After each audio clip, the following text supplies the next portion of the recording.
Hello, Jeff Cowan here. Thank you for watching and listening. Well, we're up to week 3 in the new installment of Hump Day messages I have, the ones that were filmed at the recent Best Training Day Ever. You've seen the first 3 points in the first 2 messages, and this week you're going to see the 4th point, and I know you're going to enjoy it. I would gather the staff around, have everybody watch it, take notes, and put it into use so that you too can be as successful as you can be. Until next week, have a good day. Me and the wife have some friends out in Southern California, and one of the couples we like to run around with, she is the bank branch manager at a Chase bank. And we were out to dinner with her shortly after the recession started, and I asked her, I said, hey, what's going on at Chase? What's it like to be on the inside? Because you know how that whole bank thing was melting down.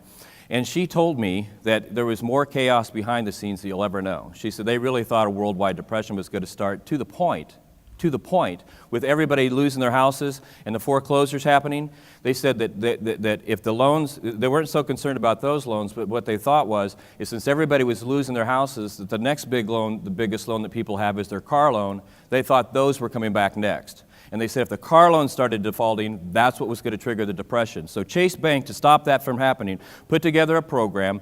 And what the program was, they called people who had car loans who had lost their house due to foreclosure because the financial crisis had lost their house, and they were going to try and reorganize the payments. And when they got them on the phone, they stopped this, by the way, after 600 phone calls, because when they called these 600 people who had already lost their house, here's how the conversation went.